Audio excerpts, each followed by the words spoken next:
Welcome student, मैं हूँ Tande sir technical channel में आपका स्वागत है। दोस्तों, आज जो टॉपिक पढ़ेंगे हम सिंगल फेस इंडक्शन मोटर के बारे में पढ़ेंगे।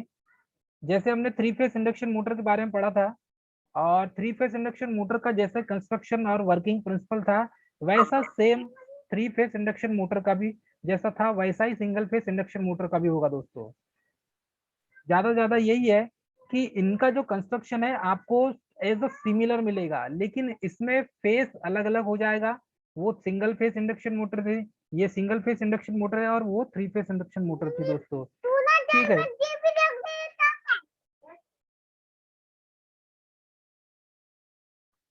दोस्तों, हम स्टार्ट करेंगे सिंगल फेस इंडक्शन मोटर, जिसे फ्रैक्शनल किलोवाट मोटर भी कहा जाता है।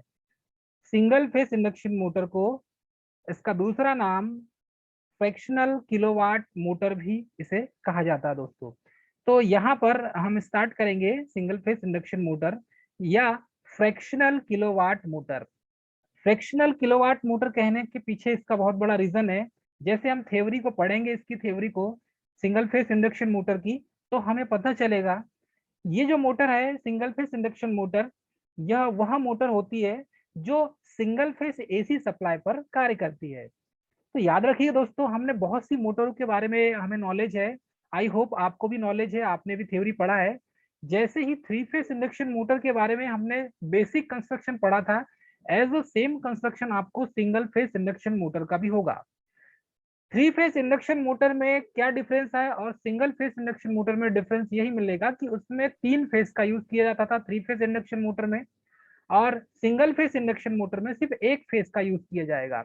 तो एक फेस का यूज करके, सिंगल फेस का यूज करके हम इस मोटर को ऑन करेंगे, और ये मोटर यहाँ पर कंटिन्यूसली रन करेगी। दोस्तों, तो वह मोटर जो सिंगल फेस सप्लाई पर कार्य करती है, अर्थात सिंगल फेस मोटर कहलाती है। ये मोटर किलोवाट 1 किलोवाट से कम रेटिंग की बनाई जाती है। तो ध्यान रखिएगा दोस्तों, थ्री फेस इंडक्शन मोटर ज्यादा रेटिंग की होती है, लेकिन सिंगल फेस इंडक्शन मोटर आपको कम रेटिंग की मिलेगी। तो कम रेटिंग में कम से कम 1 किलोवाट से कम रेटिंग की मिलेगी। दोस्तों, 1 किलोवाट से कम रेटिंग की यह मोटर प्राप्त होती है हमें। ये मोटर मुख्यतः अलग अलग टाइप की होती है। यदि इसका कंस्ट्रक्शन देखेंगे तो आपको same three phase induction motor की तरह ही मिलेगा, लेकिन ये मोटर अलग अलग टाइप में हमें प्राप्त होती है। दोस्तों, जैसे कि सिंगल फेस इंडक्शन मोटर की यदि टाइप्स देखें हम, तो इसके जो टाइप्स है दोस्तों, सबसे पहले स्प्लिट फेस मोटर। तो स्प्लिट फेस मोटर को भी हमने देखा है, और इसके बारे में भी हम थोड़ा थोड़ा जानते हैं। दोस्तों, जब प्रैक्टिकल हम कर रहे थे तो प्रैक्टिकल के बारे में भी, प्रैक्टिकल में भी कुछ मोटर के बारे में बताए थे। जैसे कि आपकी जो सीलिंग फैन है, सीलिंग फैन का उसकी वाइंडिंग कर रहे थे हम, तब भी आपको उसके बारे में बताया था। तो यहाँ पर सिंगल फेस इंडक्शन मोटर के मुख्यतः तीन टाइप होते हैं। दोस्तों, तीन टाइप वो कौन कौन से होंगे? तो सिंगल फेस इंडक्शन मोटर मुख्यतः स्प्लिट फेस मोटर होगी।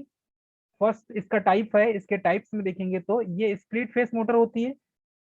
सेकेंड टाइप से आपको मिलेगा दोस्तों कैपेसिटर मोटर, और थर्ड टाइप है इसका शेडेड पोल मोटर।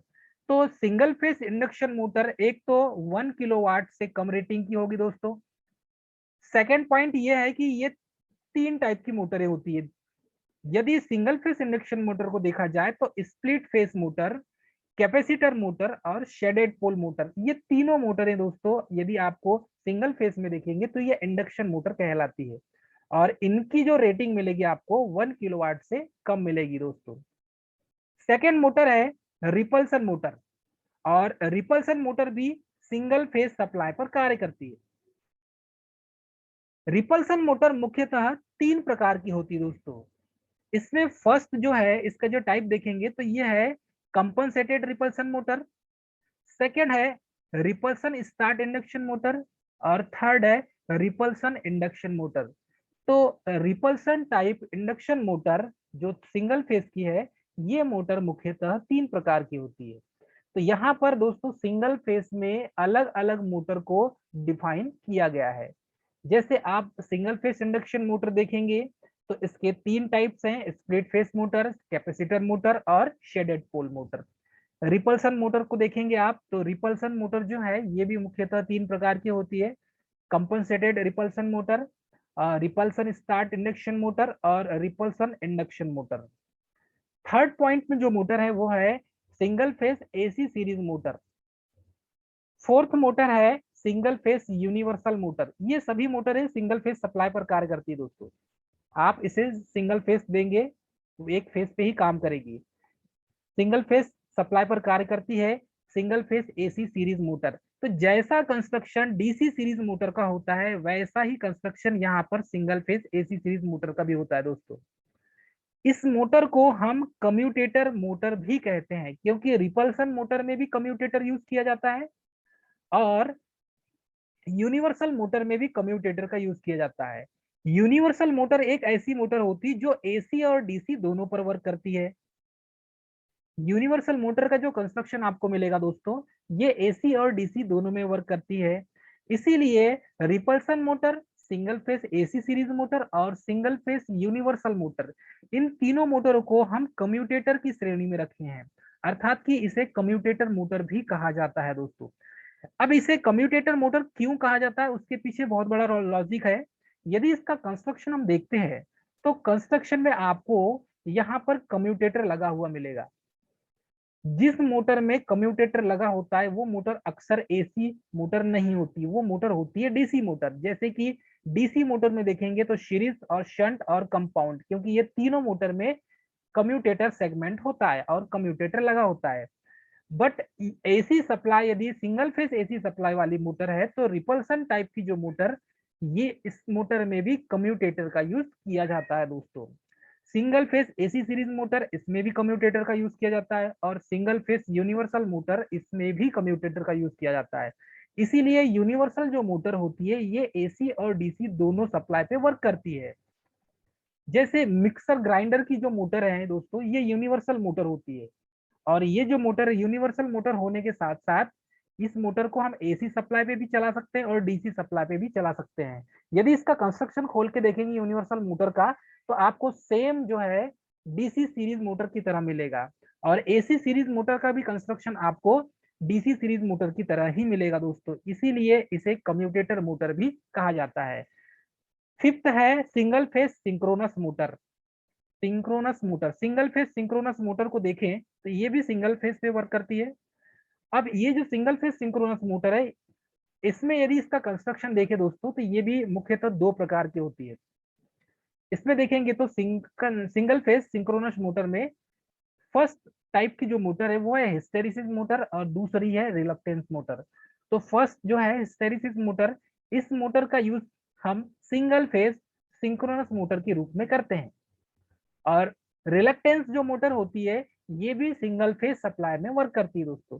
तो यहाँ पर अभी हम जितनी मोटरों के बारे में नॉलेज लेंगे या जितनी मोटर के बारे में पढ़ेंगे दोस्तों ये सब सिंगल फेज सप्लाई पर वर्क करेगी और सिंगल फेज सप्लाई पर वर्क करेगी, जिनमें से यह है सिंगल फेज सिंक्रोनस मोटर। तो सिंगल फेज सिंक्रोनस मोटर भी सिंगल फेज सप्लाई पर वर्क करती है। याद रखिएगा सिंगल फेस सिंक्रोनस मोटर को हम सिंक्रोनस मोटर भी कहते हैं। शॉर्टकट भाषा में या टेक्निकल लैंग्वेज में इसे सिंक्रोनस मोटर भी कहा जाता है। और ध्यान रखिएगा सिंक्रोनस मोटर ऑटो स्टार्ट नहीं होती। इसका कंस्ट्रक्शन जब देखेंगे हम सिंक्रोनस मोटर के बारे में पढ़ेंगे दोस्तों तो ये मोटर ऑटो स्टार्ट नहीं होती, इन्हें स्टार्ट करने के लिए एक्स्ट्रा डेम्पर वाइंडिंग का यूज करना पड़ता है। ठीक है दोस्तों, इस तरीके से हमने 5 टाइप की मोटर दिखे और ये 5 टाइप्स की जो मोटरें हैं ये मोटरें एसी सप्लाई पर वर्क करती है। लेकिन इनमें से यूनिवर्सल मोटर जो है ये एसी और डीसी दोनों सप्लाई पर वर्क करती है दोस्तों। अब इनके सब टाइप जो हमने देखा, इन सब टाइप की मोटर का भी मुख्यतः उसकी रिक्वायरमेंट के अनुसार यूज किया जाता है।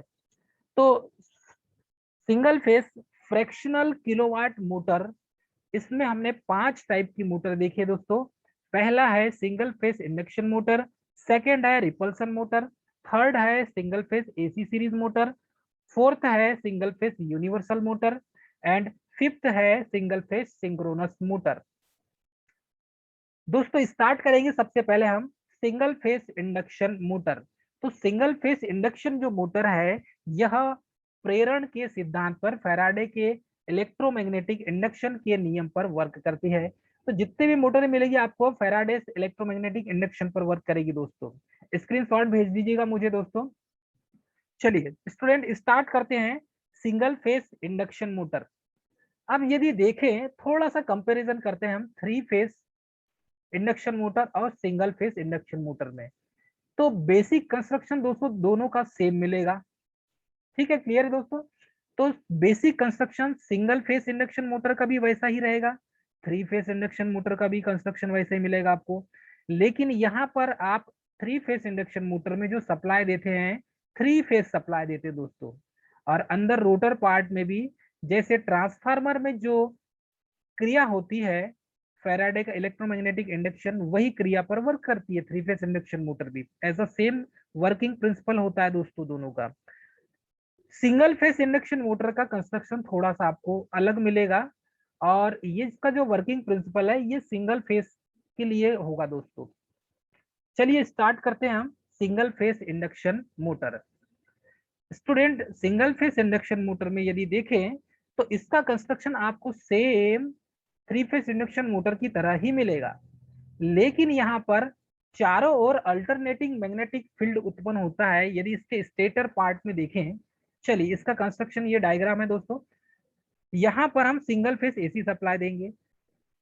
जब यहाँ पर सिंगल फेस एसी सप्लाई देते हैं तो ये पार्ट है स्टेटर, हम स्टेटर पार्ट में सिंगल फेस एसी सप्लाई देंगे। अंदर का जो पार्ट है ये है रोटर। जब यहाँ पर single phase AC supply stator part को देते हैं तो यहाँ पर इसके चारों ओर अल्टरनेटिंग मैग्नेटिक फील्ड उत्पन्न होता है, और जब इसके चारों ओर अल्टरनेटिंग मैग्नेटिक फील्ड उत्पन्न होता है तो इसके कारण इसके रोटर पार्ट में भी बैक ईएमएफ अर्थात ईएमएफ जनरेट होने लगता है दोस्तों। इसमें जो मैग्नेटिक फील्ड होता है वो पल्सेटिंग मैग्नेटिक फील्ड होता है, पल्सेटिंग मैग्नेटिक फील्ड। अंदर वाला जो रोटर पार्ट होगा ये होगा स्क्वायरल केज रोटर। अंदर वाला जो रोटर पार्ट है दोस्तों ये है स्क्वायरल केज रोटर, और स्क्वायरल केज रोटर का हम यहाँ पर सिंगल फेज इंडक्शन मोटर में यूज करते हैं। जब यहाँ पर यदि इसका बेसिक प्रिंसिपल देखें तो यहाँ पर क्या होता है दोस्तों कि सिंगल फेज इंडक्शन मोटर को जब सिंगल फेज एसी सप्लाई देने पर, जब आप यहाँ पर एसी सप्लाई देते हैं सिंगल फेज, जब एसी सप्लाई इसके स्टेटर पार्ट को दिया जाता है तब इसके चारों ओर रोटर के चारों तरफ अल्टरनेटिंग मैग्नेटिक फील्ड उत्पन्न होने लगता है। हम सप्लाई स्टेटर में देते हैं तो स्टेटर से फ्लक्स लिंक होता है, और मैग्नेटिक फ्लक्स के कारण इसके चारों ओर अल्टरनेटिंग मैग्नेटिक फील्ड उत्पन्न होता है दोस्तों। और यही अल्टरनेटिंग मैग्नेटिक फील्ड रोटर को घुमाने का कार्य करता है। यदि इसमें देखें हम तो आपको सप्लाई स्टेटर पार्ट में देना पड़ेगा। आप सिंगल फेज सप्लाई देंगे, हम स्टेटर पार्ट में देंगे। स्टेटर पार्ट ये रोटर के ऊपर वाला जो एयर गैप दिख रहा है आपको, यहाँ पर चारों ओर अल्टरनेटिंग मैग्नेटिक फील्ड उत्पन्न होगा। इसके कारण एक ही एक्सिस के दोनों तरफ ये मैग्नेटिक फील्ड परिवर्तित होने लगेगा दोस्तों, और इसे ही हम क्या कहते हैं, पल्सेटिंग मैग्नेटिक फील्ड कहते हैं। पल्सेटिंग मैग्नेटिक फील्ड ऐसा होता है जब आप सिंगल फेज एसी सप्लाई देंगे तो इसमें कुछ एसी और कुछ डीसी के कंटेंट यहाँ पर प्राप्त होंगे। चलिए क्लियर करते हैं। जब हम स्टेटर पार्ट को सिंगल फेज एसी सप्लाई देते हैं तो सिंगल फेज एसी सप्लाई इसकी वाइंडिंग में प्रवेश करती है, और इस वाइंडिंग में मैग्नेटिक फ्लक्स क्रिएट होता है। यह मैग्नेटिक फ्लक्स रोटर के चारों तरफ अल्टरनेटिंग मैग्नेटिक फील्ड उत्पन्न करता है, जिसके कारण यहाँ पर pulsating magnetic field rotor part में उत्पन्न होता है, और इसके कारण ही स्क्वायरल केज टाइप का रोटर अपनी अक्ष पर एक्सिस पर रोटेट करने लगता है। यदि इसकी वाइंडिंग का कंस्ट्रक्शन हम देखते हैं तो यहाँ से इस वाइंडिंग में सप्लाई जाएगा, और सप्लाई जाने पर फिर अपोजिट डायरेक्शन से अर्थात इस साइड एन बनेगा। जिस तरफ से सप्लाई जाएगा दोस्तों उस तरफ से एन पोल बनेगा, और जिस तरफ से आउट होगा वो एस पोल होगा दोस्तों। इंटर करेगी जहां से करंट उसमें एन पोल बनेगा, और जो आउट होगी करंट वहां से एस पोल बनेगा। इस तरीके से ये फिनिशिंग पॉइंट होगा, ये स्टार्टिंग पॉइंट होगा। ये स्टार्टिंग पॉइंट है वाइंडिंग का, ये फिनिशिंग पॉइंट है। वैसे ही यहाँ से करंट इंटर कर रही है दोस्तों तो ये इसका स्टार्टिंग पॉइंट होगा और ये इसका फिनिशिंग पॉइंट होगा। तो इस तरीके से दोस्तों यहाँ पर वाइंडिंग में करंट फ्लो होने लगेगी। तो यहाँ पर यदि एक कॉइल, ये दूसरी कॉइल और ये तीसरी कॉइल और ये चौथी कॉइल, ये चारों कॉइल में दोस्तों मैग्नेटिक फ्लक्स जब उत्पन्न होगा तो स्टार्टिंग पॉइंट और फिनिशिंग पॉइंट, तो पहली कॉइल का स्टार्टिंग पॉइंट से करंट इंटर करेगी और फिनिशिंग पॉइंट से करंट आउटवर्ड होगी। वैसे ही दूसरी कॉइल में फिनिशिंग पॉइंट से करंट इंटर करेगी और फिर कॉइल से करंट रोटेट होते हुए स्टार्टिंग जो पॉइंट है वहां से करंट आउटवर्ड होगी। दोस्तों दोनों में यही अंतर है कि स्टार्टिंग जो कॉइल होगी उसमें स्टार्टिंग पॉइंट से करंट इंटर करेगी और वहां पर एन पोल बनेगा। लेकिन यदि हम देखते हैं दूसरे कॉइल में, तो दूसरे कॉइल में फिनिशिंग पॉइंट से करंट इंटर करेगी और स्टार्टिंग पॉइंट से करंट आउटवर्ड होगी। इस तरीके से ये साइकिल चलते रहता है दोस्तों। और यहाँ पर magnetic field, alternating magnetic field उत्पन्न होता है और इसका जो मैग्नेटिक फील्ड होगा रोटर में वो होगा पल्सेटिंग मैग्नेटिक फील्ड। इसके बाद हम देखेंगे तो इसमें यह एक कांस्टेंट रोटर में टॉर्क को उत्पन्न करता है। तो ये जो पल्सेटिंग मैग्नेटिक फील्ड है ये रोटर में टॉर्क उत्पन्न नहीं कर पाता। यदि करेगा तो इसके स्टेटर पार्ट में मैग्नेटिक फ्लक्स क्रिएट होने के कारण यहाँ पर रोटर पार्ट में भी फ्लक्स उत्पन्न होगा, जिसके कारण ये कह सकते हैं आप E2 जो है, E2 रोटर पार्ट में वोल्टेज डेवलप होगा दोस्तों। तो होता क्या है, यहाँ पर कांस्टेंट रोटर में टॉर्क उत्पन्न नहीं कर पाता क्योंकि यह सिंक्रोनस स्पीड में नहीं घूम पाता दोस्तों। यदि सिंक्रोनस स्पीड में रोटर पार्ट नहीं घूमेगा तो ये टॉर्क डेवलप नहीं कर पाएगा, तो single face motor self start नहीं होती। चलिए इसको फिर से क्लियर करते हैं। होता यूं है कि इसमें कांस्टेंट रोटर में टॉर्क उत्पन्न नहीं होता क्योंकि यहाँ पर पल्सेटिंग मैग्नेटिक फील्ड है और सिंक्रोनस स्पीड में ये दोनों रोटेट नहीं कर पाते क्योंकि ये स्टेटर पार्ट का जो मैग्नेटिक फील्ड है और रोटर पार्ट का जो मैग्नेटिक फील्ड है ये दोनों समझो ऑटो के रूप में लॉक हो जाते हैं। तो लॉक होने के कारण यह मैग्नेटिक फ्लक्स जो मैग्नेटिक फील्ड है वो जनरेट नहीं कर पाते दोस्तों। इसी वजह से हमें यहाँ क्या करना पड़ता है कि ये सिंगल फेस मोटर स्टार्ट नहीं होती, सेल्फ स्टार्ट नहीं होती। ये इसलिए नहीं होती क्योंकि यहाँ पर कांस्टेंट रोटर में टॉर्क उत्पन्न नहीं होता क्योंकि ये सिंक्रोनस स्पीड में घूम नहीं पाता और single phase motor self start नहीं होती। परंतु यदि इसके रोटर को जिस दिशा में हाथ से घुमाए, यदि इस रोटर को हमने समझो क्लॉकवाइज घुमा दिए, जिस दिशा में इसको घुमाएंगे उसी दिशा में ये, उसी डायरेक्शन में ये मोटर घूमने लगेगी। अर्थात हम ये कह सकते हैं कि single phase induction motor self start नहीं होती। आपको यहाँ पर फेस स्प्लिट फेस करना पड़ेगा, अर्थात कि करंट और वोल्टेज के बीच का जो एंगल होगा उसको किसी ना किसी आप कैपेसिटर से इसको चेंज करेंगे, जिसके कारण यह मोटर सेल्फ स्टार्ट बन जाएगी। परंतु यदि रोटर को जिस दिशा में हम घुमाते हैं, यदि क्लॉकवाइज में घुमाएंगे तो क्लॉकवाइज में रोटेट होने लगेगी दोस्तों, एंटी क्लॉकवाइज घुमाएंगे तो एंटी क्लॉकवाइज में रोटेट होने लगेगी। इसका बेस्ट एग्जांपल है कूलर का। कूलर की अंदर जो लगी रहती है मोटर, ये भी वही सिंगल फेस इंडक्शन मोटर होती है दोस्तों। यदि यहाँ से हम कैपेसिटर निकाल दें और इस मोटर को जिस डायरेक्शन में घुमाएंगे तो वो उसी डायरेक्शन में घूमने लगेगी।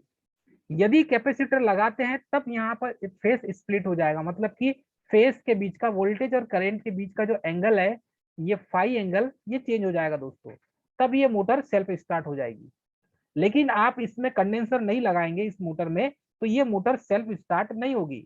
जिस डायरेक्शन में आप हाथ से घुमाएंगे उसी डायरेक्शन में ये घूमते रहेगी। ऐसा इसलिए होता है दोस्तों क्योंकि AC supply positive half cycle में, AC supply positive half cycle में एन पोल क्रिएट करती है, फिर नेगेटिव हाफ साइकिल में एस पोल क्रिएट करती है दोस्तों। इसके कारण ये जो मोटर है ये स्टार्ट सेल्फ स्टार्ट नहीं होती। यदि इसमें देखें तो यहाँ पर आपको देखने मिलेगा कि single phase induction motor positive half cycle, अब पॉजिटिव हाफ साइकिल में जब एसी सप्लाई आप इसे देते हैं दोस्तों, एसी सप्लाई से कनेक्ट करते हैं तो ये पॉजिटिव हाफ साइकिल है और ये निगेटिव हाफ साइकिल। तो ये पॉजिटिव हाफ साइकिल में एन पोल क्रिएट करती है दोस्तों और नेगेटिव हाफ साइकिल में ये एस पोल क्रिएट करती है। तो यहाँ पर पोल बार बार चेंज हो रहे हैं, पोल यहाँ पर बार बार चेंज हो रहे हैं, कभी प्लस कभी माइनस फिर प्लस, अर्थात पॉजिटिव हाफ साइकिल में प्लस फिर पॉजिटिव हाफ साइकिल में माइनस। तो इस चक्कर में ये मोटर सेल्फ स्टार्ट नहीं हो पाती और यह मोटर कांस्टेंट रूप से अपनी जगह पर स्थिर रहती है। लेकिन यहाँ पर इसको सेल्फ स्टार्ट बनाने के लिए हम एक्स्ट्रा एक मेन स्टार्टिंग वाइंडिंग या एक रनिंग वाइंडिंग, इन दोनों वाइंडिंग के बीच में किसी भी एक वाइंडिंग को हम यहाँ पर कनेक्ट कर देते हैं, जैसे कि making self start single phase induction motor. यदि हम सिंगल फेस इंडक्शन मोटर को सेल्फ स्टार्ट बनाना चाहें तो हमें क्या करना होगा, चलिए इसका बेसिक डायग्राम देखते हैं। Single phase induction motor self start नहीं होती, क्यों? इसीलिए नहीं होती क्योंकि ये सिंक्रोनस स्पीड में नहीं घूम पाती, इसलिए स्टार्ट नहीं होती दोस्तों।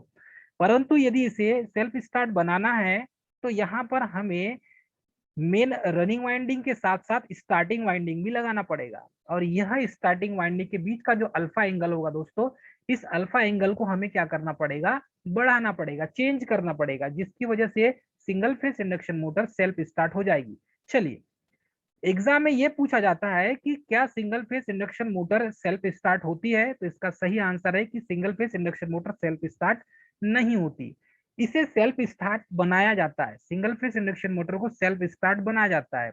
ऐसा क्यों होता है, चलिए, सिंगल फेस एसी सप्लाई में आपको एक स्टार्टिंग वाइंडिंग और दूसरी रनिंग वाइंडिंग मिलेगी। तो जो रनिंग वाइंडिंग होती है दोस्तों वो मेन वाइंडिंग होती है। चलिए इसका कंस्ट्रक्शन यहाँ पर ये डायग्राम दिख रहा है आपको, यहाँ से हम single phase voltage AC supply करते हैं, तो करंट सबसे पहले यहाँ पर एक्स्ट्रा हम स्टार्टिंग वाइंडिंग को कनेक्ट करते हैं। तो ये जो स्टार्टिंग वाइंडिंग होती है दोस्तों ये सप्लाई के पैरेलल में होती है, यहाँ पर हम सप्लाई के पैरेलल में स्टार्टिंग वाइंडिंग को कनेक्ट करेंगे। जब तक ये स्टार्टिंग वाइंडिंग को आप कनेक्ट नहीं करेंगे तब तक ये मोटर सेल्फ स्टार्ट नहीं होगी। यही स्टार्टिंग वाइंडिंग को हम ऑक्सिलरी वाइंडिंग भी बोलते हैं, कहने का मतलब इसे हिंदी में सहायक वाइंडिंग भी कहते हैं। तो ये जो स्टार्टिंग वाइंडिंग होती है ये ऑक्सिलरी वाइंडिंग भी होती है और सहायक वाइंडिंग भी होती है दोस्तों। क्लियर है सभी को? अब ये ऑक्सिलरी वाइंडिंग या स्टार्टिंग वाइंडिंग को हम क्या करते हैं, पैरेलल में कनेक्ट करते हैं, रोटर वाइंडिंग के पैरेलल में होता है दोस्तों। ये रोटर वाइंडिंग, मान के चलिए ये रोटर वाइंडिंग है, और ये जो रोटर वाइंडिंग है दोस्तों ये रोटर पार्ट है आपका, और ये रोटर पार्ट के पैरेलल में आपको मेन रनिंग वाइंडिंग मिलेगी। तो मोटर को स्टार्ट करने के लिए हम स्टार्टिंग वाइंडिंग का यूज करते हैं, देन जब मोटर स्टार्ट हो जाती है तो वो रनिंग वाइंडिंग के साथ फिर कनेक्ट हो जाती है। तो यहाँ पर स्टार्टिंग वाइंडिंग में जो फ्लक्स क्रिएट होगा वो phi होगा, और रनिंग वाइंडिंग में जो फ्लक्स क्रिएट होगा वो phi होगा दोस्तों। और बीच वाला पार्ट ये है रोटर का, ये रोटर पार्ट है दोस्तों। तो यहाँ पर ऐसा क्या अरेंजमेंट करते हैं हम, यहाँ पर ऐसा एक अरेंजमेंट करते हैं कि स्टार्टिंग वाइंडिंग को यहाँ पर कनेक्ट कर दिया जाता है, और यहाँ पर स्टार्टिंग वाइंडिंग का जो फेस एंगल होता है, अर्थात ये कह सकते हैं कि मेन वाइंडिंग अर्थात की रनिंग वाइंडिंग और स्टार्टिंग वाइंडिंग के बीच में जो फेस एंगल बनेगा जिसे आप अल्फा कहते हैं, इस अल्फा एंगल का मान हम क्या करते हैं, 90 रखते हैं। जब इस अल्फा एंगल का मान 90 रखेंगे तो ये मोटर सेल्फ स्टार्ट हो जाएगी दोस्तों। तो यहाँ पर हम किसके बीच का मान परिवर्तन कर रहे हैं, यहाँ पर हम मेन रनिंग वाइंडिंग और स्टार्टिंग वाइंडिंग के बीच का फेस एंगल चेंज कर रहे हैं दोस्तों। और फेस एंगल किसके द्वारा चेंज कर रहे हैं, स्टार्टिंग वाइंडिंग के द्वारा चेंज कर रहे हैं। यदि स्टार्टिंग वाइंडिंग हम इसमें कनेक्ट नहीं करेंगे तो यह मोटर सेल्फ स्टार्ट नहीं होगी, क्योंकि इसका जो स्टार्टिंग टार्क होता है उस starting torque is proportional to sine alpha होता है दोस्तों। तो इसमें यदि हम साइन अल्फा का मान यदि 90 रखे तो ये हो जाएगा साइन 90 डिग्री। तो यहाँ पर अल्फा का मान जब 90 रखने पर ये टी मैक्सिमम की कंडीशन में आइडियल हो जाएगा दोस्तों, और ये आपकी single phase induction motor start हो जाएगी। तो यहाँ पर स्टार्ट करने के लिए हमें क्या लगाना पड़ा, स्टार्टिंग वाइंडिंग का यूज किया करना पड़ा दोस्तों। चलिए इसका बेसिक कंस्ट्रक्शन यहाँ पर यह है कि स्टार्टिंग एंड रनिंग कंडीशन में 90 डिग्री फेज डिफरेंस होना चाहिए। यदि इस सिंगल फेज इंडक्शन मोटर को स्टार्ट करना है तो यहाँ पर फेज डिफरेंस कितना होना चाहिए दोस्तों, अल्फा का मान 90 डिग्री होना चाहिए, तभी ये मोटर सेल्फ स्टार्ट होगी, अन्यथा ये सेल्फ स्टार्ट नहीं होगी। यहाँ पर जो स्टार्टिंग टॉर्क होता है, starting torque is proportional to sine alpha, और साइन अल्फा इसीलिए रखा जाता है यहाँ पर कि सिंगल फेज इंडक्शन मोटर को सेल्फ स्टार्ट बनाने के लिए उसे हम अस्थायी रूप से टू फेज के रूप में परिवर्तित करते हैं। यहाँ पर स्टार्टिंग वाइंडिंग लगाने के कारण ये single phase motor two phase में कन्वर्ट हो जाती है।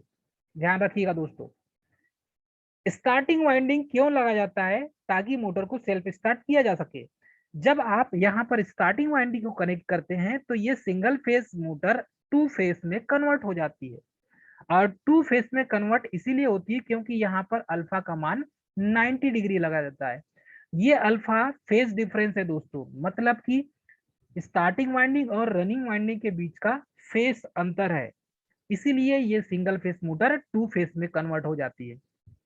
इसके लिए हम क्या करते हैं, स्टार्टर के साथ मेन वाइंडिंग के साथ एक ऑक्सिलरी वाइंडिंग कनेक्ट करते हैं, जिसे हम सहायक वाइंडिंग या स्टार्टिंग वाइंडिंग कहते हैं दोस्तों।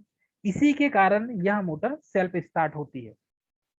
दोनों वाइंडिंग में 90 डिग्री का फेज डिफरेंस होता है। स्टार्टिंग वाइंडिंग और रनिंग वाइंडिंग में 90 डिग्री का फेज डिफरेंस मिलेगा, अर्थात कि अल्फा का मान कितना मिलेगा आपको दोस्तों, 90 डिग्री। ये ऐसा रखा जाता है।